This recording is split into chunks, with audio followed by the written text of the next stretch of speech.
In the 8th year of our marriage, Shen Yanfeng took a concubine. All of the capital knew that he, who had always been the paragon of propriety, had once rejected a royal match and defied his parents' will all to marry me. Yet now he says, Ling Wan, born of a concubine, gentle and meek, accustomed to groveling and never stirring up trouble, what future could she possibly have outside the Duke's mansion? The gentleman who once swore eternal vows to me now embraced another delicate figure with utmost tenderness. Xian, you are the destined one Shen Yanfeng has long awaited. On the day I left, my mother-in-law reminded me to bring in the sun-dried tea leaves and brew them for my husband the next day. I bowed my head in response. The Duke's mansion doors closed slowly. No one knew I would never return. From then on, mist and rain fell over the capital. One person held an umbrella, another walked alone. Kneeling on the hard stone floor, I held a teacup in my hands. Your humble daughter-in-law greets you, mother-in-law. For a long while, she remained motionless. Only when the tea's heat spread, burning my fingertips crimson, did she slowly take it. After all, you come from humble origins. Even after so long in this household, your tea-offering etiquette remains sloppy. With that, the maids in the room stifled giggles. Such taunts had been a constant since I entered the Duke's residence. Yet I always consoled myself, one must not be too greedy. As the concubine-born daughter of a fifth-rank official, I had married into a prestigious family, held the title of principal wife, and enjoyed the deep affection and cherishing of my husband, Shen Yanfeng. The difficulties posed by my mother-in-law and the trials within the manor, I endured them as best I could. I rubbed my fingers frantically inside my sleeve to ease the pain from earlier, maintaining a composed expression as I listened respectfully to her instructions on the household affairs. As my mother-in-law prepared to rise and leave, I finally spoke. Mother-in-law, may I request permission? I must return to my natal home today. A servant just reported that my grandmother fell ill yesterday after returning from the Prince of Qi's birthday banquet. Go then, but return before nightfall. The ancestral temple prayers must not be interrupted, my mother-in-law said coldly. I gritted my teeth. Grandmother is advanced in years, and this illness came on suddenly. She likely won't fully recover in a day or two. I humbly request a few more days' grace. Oh, so you intend to stay out overnight? Her expression hardened, her tone turning stern. Such rules have never existed in our Duke's household. Ling Wan, you are now a married woman. It is best to meddle little in your natal family's affairs. And what if your grandmother's condition worsens? Do you not intend to return at all? My mother-in-law has always been strict. Not only must I fulfill my duty to care for her, but she even scrutinizes my daily attire and the style of my meals. How could she possibly approve of something as significant as leaving the estate? In the past, I would have bowed my head in apology and obediently complied. But not now. Frail and sickly as a child, my mother passed away early, and my father showed no concern. It was my grandmother who brought me back to the courtyard and raised me with care. Today she is ill, even if it means defying my elders. I must leave the estate. Mother-in-law, your words carry the implication of cursing our elders behind their backs. I cannot comply. No sooner had the words left my mouth than the sound of cups and saucers shattering on the floor echoed through the room. I closed my eyes slightly, took a deep breath, and lifted my skirt to walk toward the door. In my haste, I collided with a familiar figure. Ling Wan, where are you rushing off to? It was none other than my husband, Shen Yanfeng. After months apart, he looked somewhat haggard. Ever since he went to Yu County for disaster relief 5 years ago and was appointed Imperial Salt Transport Commissioner by the Emperor, he'd been constantly traveling. Months without him at home had become the norm. Now he steadied me, his eyes brimming with concern. I received the Emperor's decree to return to the capital for my official report. I rushed straight here to see you after leaving the palace. Where were you headed? His embrace, long mist and as soothing as spring breeze, made my eyes well up before I could answer. All the longing of these days and my worries for grandmother dissolved into a pool of tears on his shoulder. The matronly Sue, standing beside the mother-in-law, hastily interjected, "The young mistress's grandmother has fallen ill." The lady of the house inquired about her, but the old lady grew impatient and declared she'd return to her natal home never to come back. It infuriated the lady terribly. "You know, young master," the lady was only concerned for the young mistress's health, fearing she might catch the illness if she went back. Truly, it was out of the purest kindness. After hearing Su Laonyang's twisted account, Shen Yanfeng's expression turned troubled. He looked at me helplessly, and I understood perfectly. It was his way of signaling that he knew his mother was overbearing, yet still wanted me to endure it. Yes, Shen Yanfeng had always cherished me, but he feared his mother even more. After countless arguments, he would say to me, "Ling Wan, mother is getting old and can't handle her temper. Just yield to her this once, do it for me. Will you? This time must be no different." Recalling years of humbling myself, a wave of bitterness welled up in my heart. Yet unexpectedly, Shen Yanfeng spoke. Ling Wan was raised by grandmother Zhuang herself. Hearing suddenly of her illness, she acted impulsively out of panic. I think we should let her return. If mother is uneasy, I can accompany her to care for her. My astonished gaze met his reassuring eyes. Within the loose sleeves, he clasped my hand tightly. "Its warmth extraordinary. How could that be? Your constitution has always been delicate. Traveling for days has already been taxing. How could you endure more strain now? You must rest and recuperate at home." Mother-in-law grew frantic, her voice rising to a shrill pitch. "Mother worries for me, and Ling Wan worries for grandmother. It's all the same. Since I, as her grandson-in-law, cannot fulfill my duty, I shall send someone to escort her back personally. I haven't seen mother in some time, and my son has much he wishes to discuss with you." Shen Yanfeng discreetly waved me away, then pulled his mother-in-law, who tried to intervene, toward the inner chambers. My heart eased, and a smile touched my lips. In critical moments, he could still be relied upon. The sun was high, yet thunder suddenly rolled. I had to wait behind the screen while the maids prepared the carriage. The faint sounds of Shen Yanfeng and his mother conversing drifting from the side room. "Mother, Xian Xian has served me for many years and has borne me children one after another. Now that Bai Gur has been born, he is different from Yan Jierer. In the future, he must attend school, take the imperial examinations, and pursue a career in the civil service. He must be brought back to the capital for his upbringing." A sharp pain suddenly pierced my chest, and I instinctively clutched my handkerchief tighter. "After all these years of secrecy, you're finally willing to take a concubine?" Her mother-in-law's delight was clear in her voice. "The concubine matter need not be discussed further. This time, I come solely for Bai Gur. You must present him as the orphan child of an old friend. Your kind-hearted nature will ensure she asks no questions. Besides, she has borne no children all these years. Raising a child would bring her solace. As for Xian Xian, she grew up in Yu County and manages numerous shops and estates there. It's best for her to remain in that place." He spoke with rapid, confident certainty, brimming with self-satisfaction.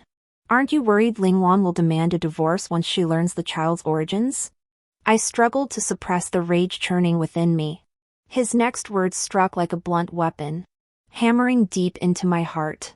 "Ling Wan is of lowly birth. She's gentle-natured and skilled at playing the humble subordinate. She won't cause trouble. Besides, what future could she possibly have outside the Duke's mansion?" Shen Yanfeng's voice carried a hint of indifference, cutting me to the bone. Outside, the rain poured down like a waterfall. Standing on the porch, I recalled our wedding day. He had held my hand, saying carefully, "My wife. I will guide you along every path from now on." Little did I know this path would end so swiftly. I wiped away my tears, adjusted the hairpin on my head, and returned to my maternal home as if nothing had happened. Grandmother was still ill. In her presence, I couldn't show the slightest flaw. But when I stepped into grandmother's bedroom and detected not a trace of medicinal scent, I sensed something was amiss. Sure enough, she cut straight to the point. "I feigned illness to lure you back, all for Xin Yanfeng's affair. Years ago, you said you two were deeply in love. So despite knowing life in the Duke's mansion would be hard, you were willing to take the gamble. Now I must say this, Ling Wan. You lost." She cleared her throat, as if giving me a moment to collect myself, then continued slowly, "Xin Yanfeng has another family in Yu County. The mistress there isn't you, it's Li Xianxian." From my expression, more mortified than shocked, grandmother finally sensed something amiss. "You knew all along?"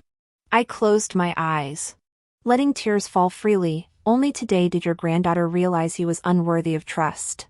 After all, Xin Yanfeng had once been so deeply devoted, fearless, and steadfast.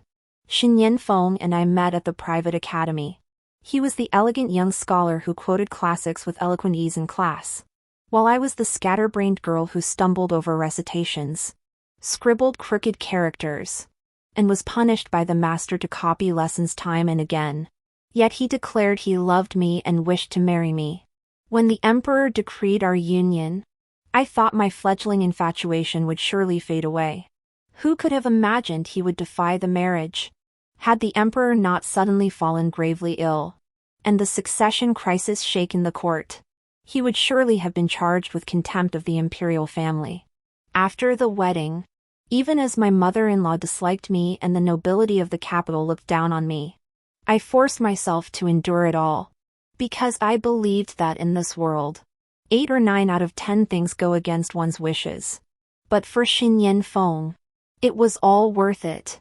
For instance, to spare me worry, he never took female attendants when he went out. Understanding my frail constitution and fearing pregnancy would harm me, he always wore a condom during intimacy. He said, "This way, you won't have to take those bitter herbs. I can't bear to see you swallow that sour, bitter stuff." Could such a thoughtful man truly turn around and have an illicit affair with another woman?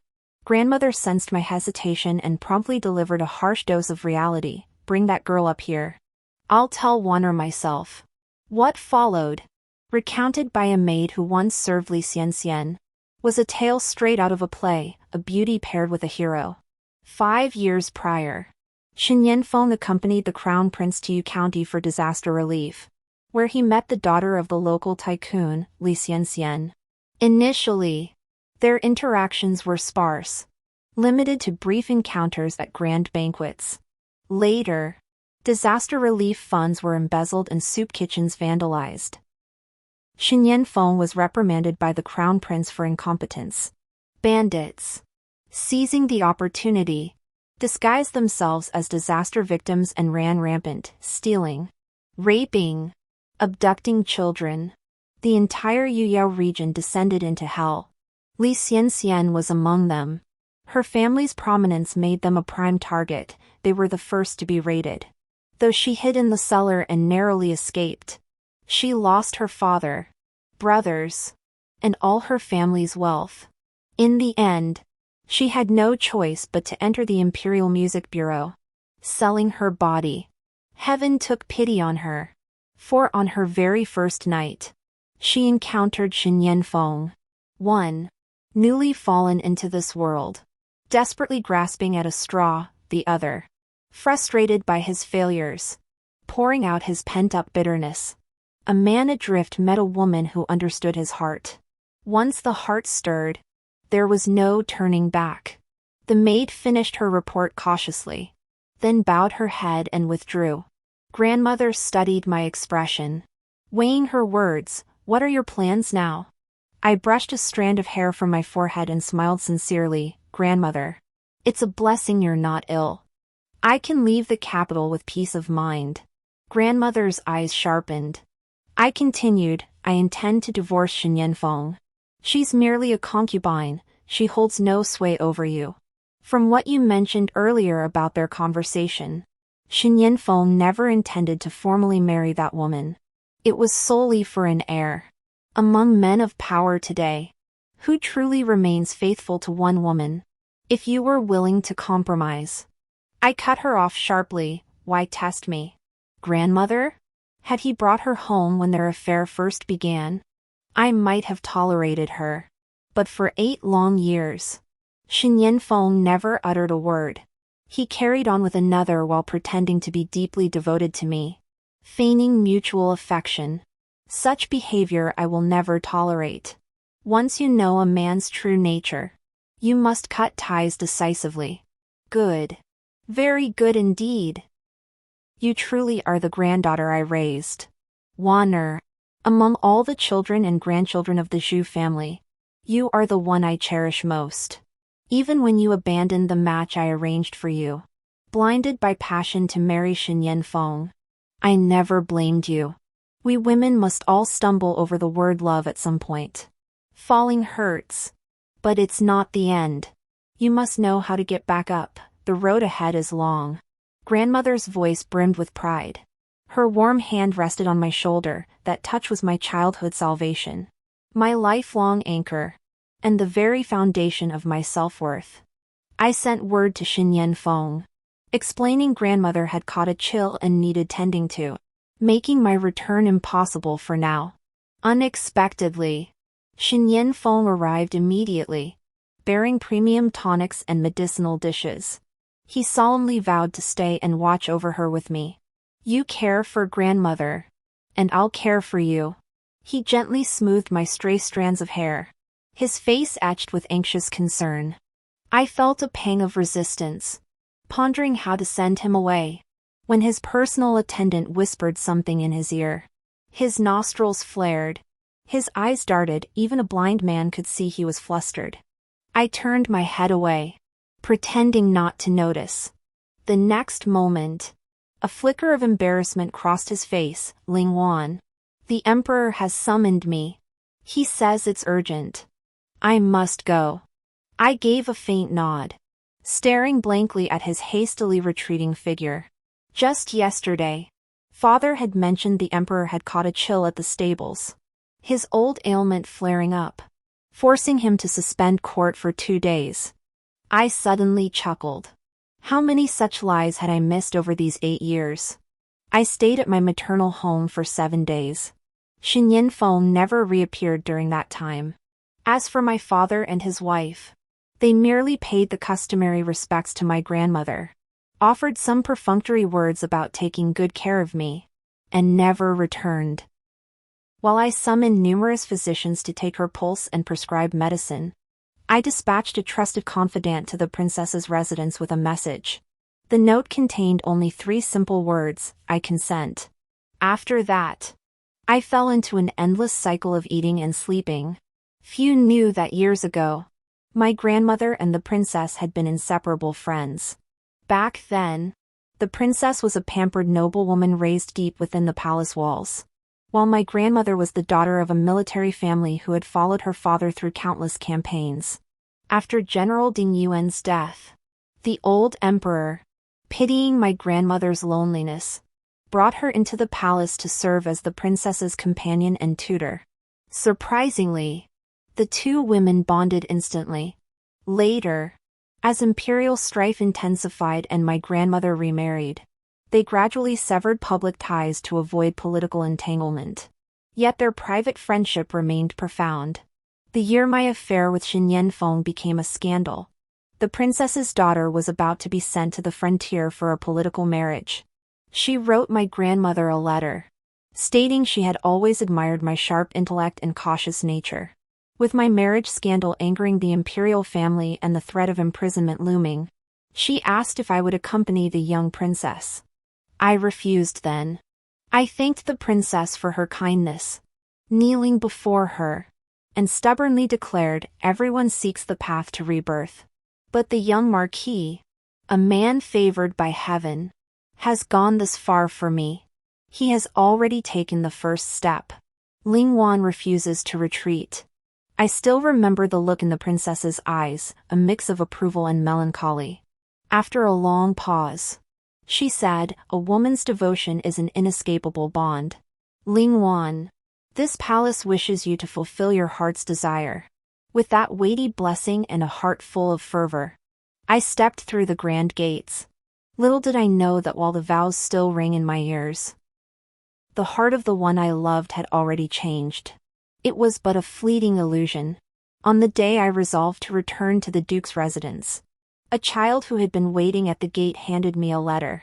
She was a little girl with beautiful eyes, long lashes framing dark, luminous pupils that reminded me of someone long gone.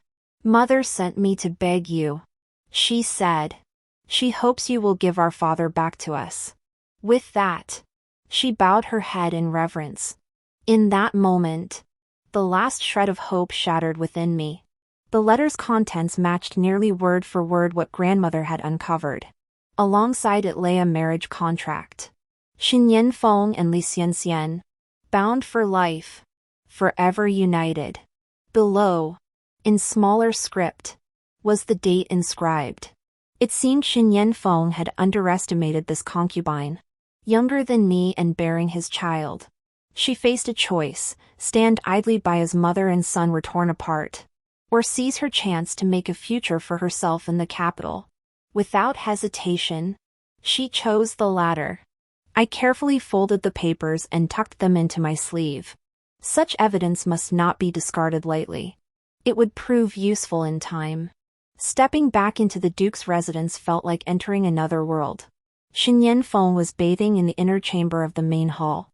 Through the swirling mist, the outline of his muscular chest faintly emerged. I held out a towel to him, only for him to suddenly seize it with a backhand. "My little beauty, why come now? Did you miss me?" The intimacy, excitement, and desire in his words were palpable. Yet, upon recognizing my face, panic clearly washed over his features. Even knowing he'd committed those despicable acts, I hadn't imagined he'd sink so low. He had actually brought Li Xianxian into the mansion while I was away. Suppressing my surging fury, a wave of nausea washed over me. Instinctively, I tried to pull my hand away, desperate to escape his touch. "Husband, I'll fetch your nightclothes." But Xin Yanfeng had already regained his composure, along with his usual tenderness toward me. He suddenly drew near, closing his eyes as he murmured, "Wan Wan, you're back. I missed you so much." I felt a warm, sticky lip pressed against my cheek, mingled with the cloying scent of cosmetics. His damp hand slid around my waist, leisurely undoing the intricate layers of my garment's outer robe, inner tunic, then chemise, advancing inch by inch. When he lifted me and laid me on the bed, my body instinctively arched slightly. Such reflexes were deeply embarrassing. Lost in the kiss, my mind clouded with desire. My lips still murmured, "Who were you just calling?" His movements didn't falter. His damp lips moved from my earlobe. His tone as tender as ever, "Of course it was you. A beauty. Fair and graceful, that describes you perfectly." How he went to such lengths to charm me, even resorting to literary allusions. As our bodies pressed closer together, I finally couldn't contain my frustration. "All these years you've been away, was it truly all for official business?" In an instant, the support behind me gave way. Xin Yanfeng collapsed onto the golden silk pillow, sighing softly, "Wan Wan, after all this time apart, is questioning all you have for me? Do you know the treacherous nature of officialdom? How much effort I expend navigating those mediocre men? Do you know the exhaustion of constant travel, when sometimes even an inn is unavailable, forcing me to sleep in the carriage? I wanted to be your pillar of strength, to uphold the glory of the Duke's household. You cannot comprehend the weight of the burden I carry." I stared at him silently, my vision blurred by mist. When a man evades the point, it's proof of guilt. Seeing my silence, he pressed harder. When the emperor arranged a marriage, I refused it all for you. All these years, I've never taken another woman. How could you doubt my sincerity? You know I have no one else but you. His gaze burned with intensity, his words dripping with emotion, so sincere it was dizzying. I forced a flawless smile, my body softening as I leaned into his embrace, feigning appeasement. Once exposed, the entanglement began anew. His lies? I didn't want to hear a single word more. That night, I refused his advances. Citing exhaustion, he refused to retreat to his study, instead clinging to me obediently until he fell into a deep sleep. Wan, only with you by my side can I sleep peacefully. In the darkness, a strange, mocking smile touched my blushing cheeks. Xin Feng, this is the last time I'll share a bed with you. By the time dawn broke, Xin Feng was no longer beside me. His attendant explained the young master had departed early to attend his superior's birthday celebration.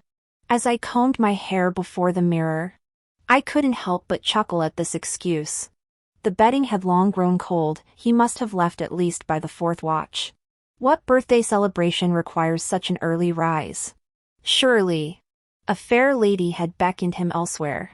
Today held many tasks, reminiscing or weeping were not part of my plans.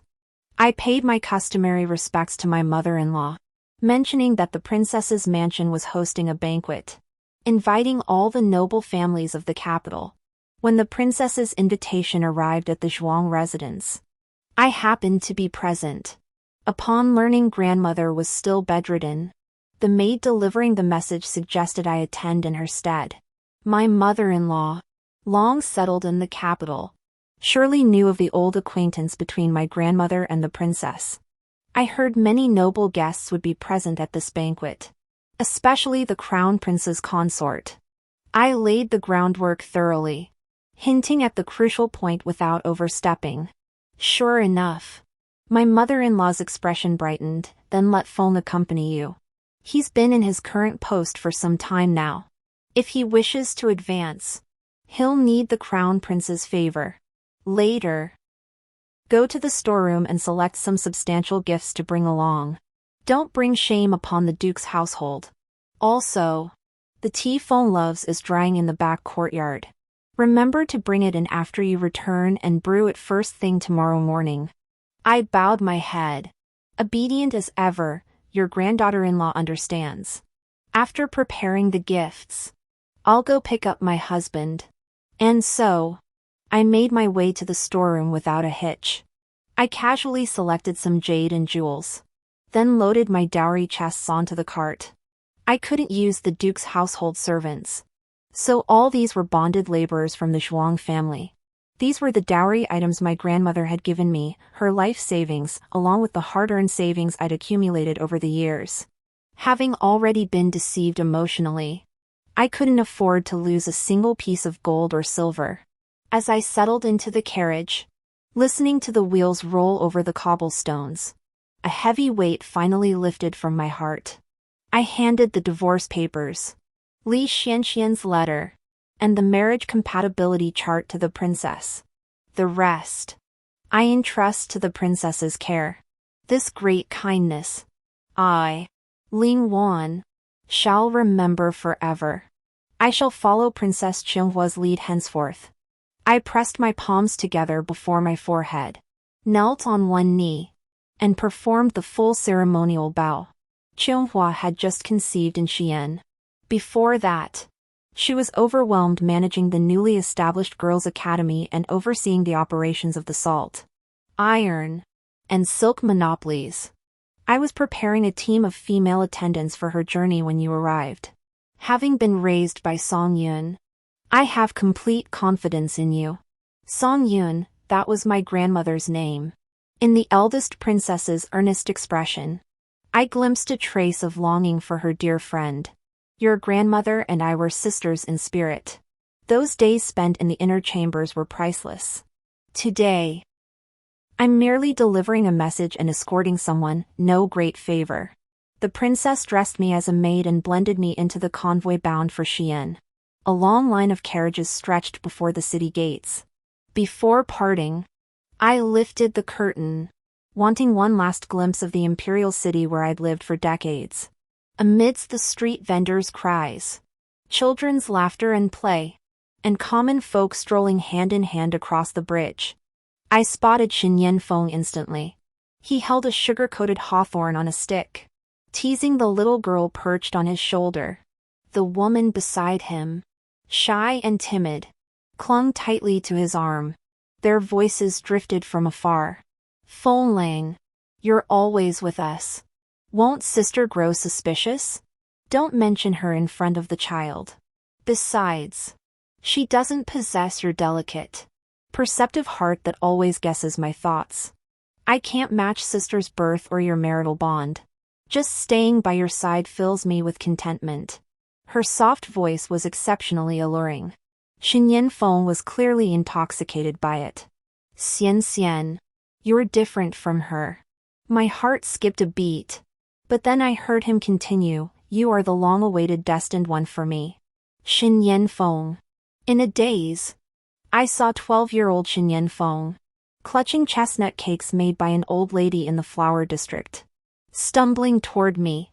The freshly baked pastry was scalding hot. He'd held it all the way, his forehead beaded with sweat. Yet he only smiled at me, his eyes bright and clear. "Lingwan, I know you love these. I queued up early this morning. Do you like them?" That smile overlapped with his expression now.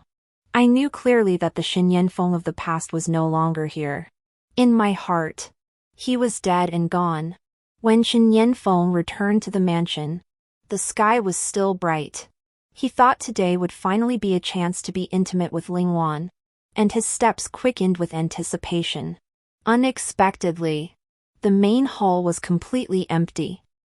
He considered calling a maid to ask, but his gaze froze when it swept over the wall. The painting that had hung there was gone. It was a double portrait commissioned from a court painter shortly after their marriage, specially created for them as a couple. Lingwan cherished it dearly, spending half her days gazing at it, frequently having it reframed and remounted. Now it had been taken. An inexplicable panic seized his heart. As he examined the room's furnishings more closely, his unease deepened. Not a single hairpin or ornament remained on the dressing table. The people Lingwan cherished was also nowhere to be found. "Kai Jin, have you seen the young mistress?"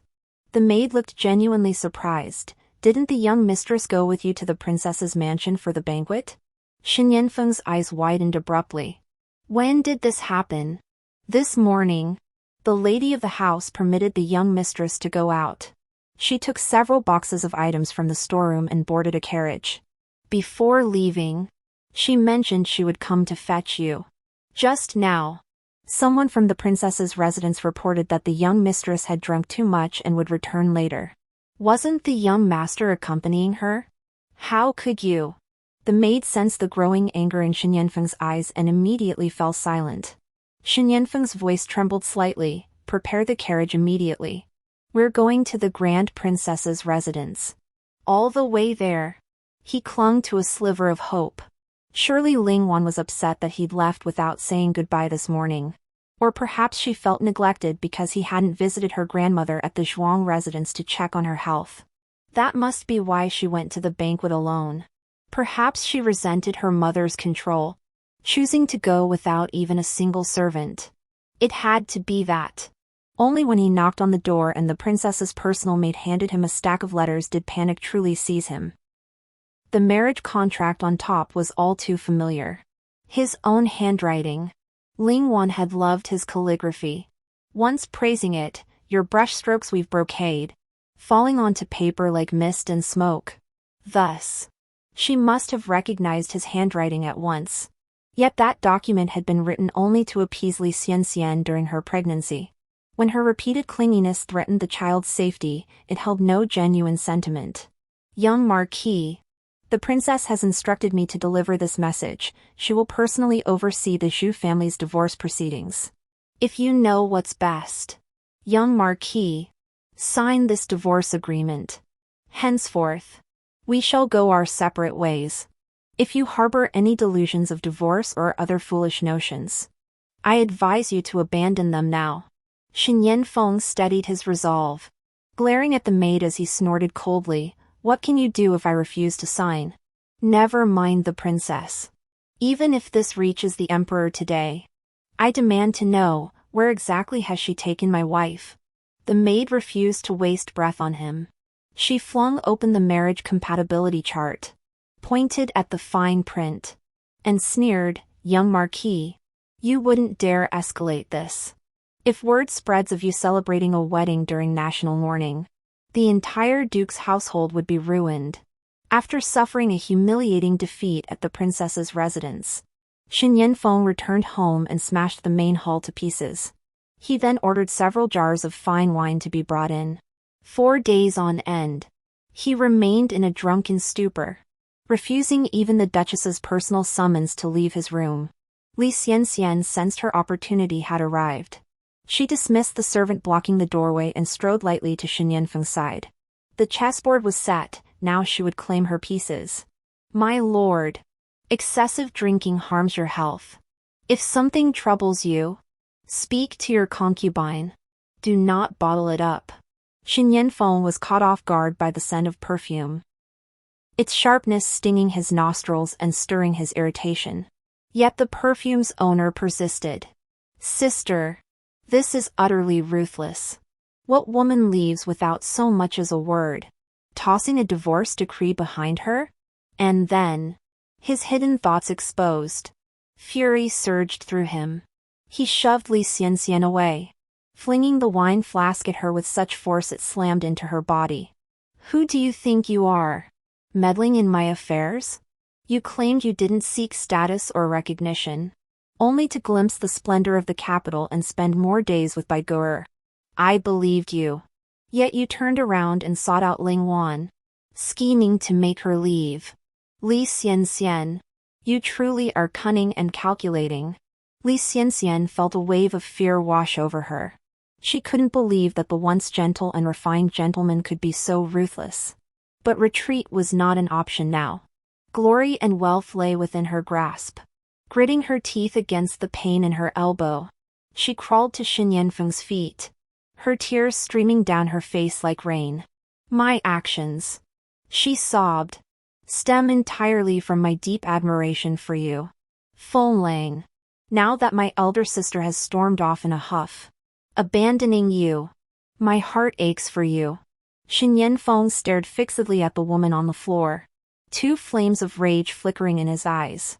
The affairs between me and the First Lady are none of your business. You lowly whore. Do you think driving away Ling Wan will grant you entry into this household? A woman of the night. Yet you dare dream of entering the Duke's residence? Our affair was nothing but a fleeting passion. Had it not been for the child, would I have tolerated your presence in the capital? Li Xianxian trembled, as if unable to believe her ears. Feng Lang, you know every detail of my past. Back in the teaching bureau, you claimed to pity my plight and praised me for rising above my circumstances. I gave you my purity, how can you now look down on me? Guards! Take her back to Yu County immediately. Confine her to the estate under strict watch. You shall never see those 2 children again in this lifetime. With those few words, he sealed Li Xianxian's fate. Such is the fate of those consumed by greed. Amidst piercing screams, Li Xianxian was dragged away, her mouth gagged. He paid her no mind, staring blankly at the divorce decree. Ling Wan, are you truly leaving me? After months in Xiyang, I've grown accustomed to its food and climate. Princess Qianghua, now the queen, has entrusted me with full authority over the academy. Admission for women was already arduous. But once the queen's favor and iron-fisted methods became evident, nothing could stand in the way of her ambitions. Among them was women entering the court. To serve in the court, one must study.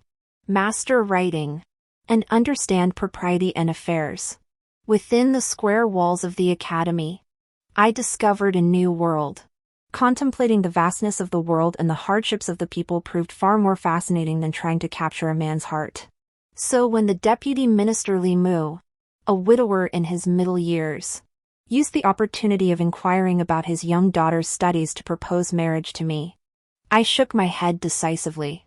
After years of careful words and cautious actions, a stubborn streak suddenly surfaced within me. I told him, "Your Excellency is quite handsome and holds a high office, a fine choice for a husband." But he gazed at me, filled with hope. "But this method of choosing a husband, I've tried it once before. The outcome wasn't so good." He wore an understanding expression, bowed with clasped hands, and spoke gently, not a trace of anger or shame at being refused.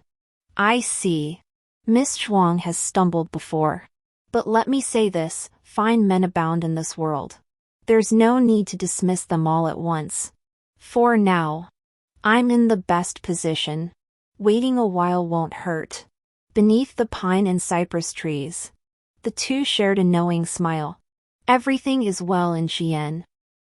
Though I miss my grandmother dearly." Her letter mentioned Shen Yanfeng's refusal to sign the divorce papers. Only when the Duchess threatened suicide did he finally agree, cutting off his arm like a warrior. Indeed, he's been controlled by his mother his entire life. Perhaps defying her command to resist the arranged marriage was the most rebellious act in his otherwise rule-abiding existence. The letter also mentioned that he had never recovered since then, making repeated mistakes in official duties and even getting drunk at the Crown Prince's grand banquet. As for his two children, it was said that their longing for their mother was so intense that the girl led her younger brother over the wall to escape the estate. Unfortunately, they fell, and it was reported that one died and the other was injured. After this incident, the entire capital declared the young Marquis ruined. I wrote back to grandmother, assuring her not to worry. The events of my past life were like yesterday's death. Shen Yanfeng's affairs need never be mentioned again. The future Zhuang Lingwan would live a different life. So when Shen Yanfeng appeared before me, I felt more numbness than disgust. This man, this face, so close, yet so distant. He dismounted, clad in a crescent white brocade robe. His frame was lean, his gaze flickering. At that moment, Li Mu and I were emerging from the academy. He carried a stack of books, chatting with me about today's amusing anecdotes as we walked. My steps halted. His eyes shifted between me and Shen Yanfeng. Li Mu remarked, "So this is the gentleman whose ending wasn't so favorable?" I hummed in acknowledgement. To pursue a lady to this extent shows dedication. He teased, his gaze toward Shen Yanfeng tinged with hostility. True dedication wouldn't have led to this outcome. You needn't look at him that way. Between you and me, he's not the issue. Miss Zhuang is indeed straightforward. Li Mu quickened his pace, deliberately turning his head as he brushed past Shen Yanfeng to call out loudly, "Zhuang Lingwan, I'll be waiting for you at home." I couldn't help but chuckle. But Shen Yanfeng's expression darkened instantly. He stared at me in disbelief. "Wan Wan, are you truly abandoning me? Had I known this day would come, why bother in the first place?" Women everywhere are far too forgiving, making men believe mending broken relationships is commonplace. I frowned slightly. "Young Duke, between us two, wasn't it you who broke your heart first?" He tried to argue further, but I cut him off. "The Zhuang Lingwan you see, who bows low and speaks cautiously, is a ruthless person. From this day forward, mountains rise high and paths stretch far. Longing fades, leaving only strangers in our wake." I followed Li Mu's footsteps, placing the book in his embrace. "Early winter claims all blossoms. I wish to see the winter jasmine in your courtyard, and pluck some for tea. Miss Zhuang is hinting at something, has she agreed?" I pressed my lips together. "I truly only wish to see the flowers." Li Mu smiled without speaking. walking shoulder to shoulder with me down the long alleyway. Let us test the new tea with fresh fire, savoring poetry and wine while youth remains. The end.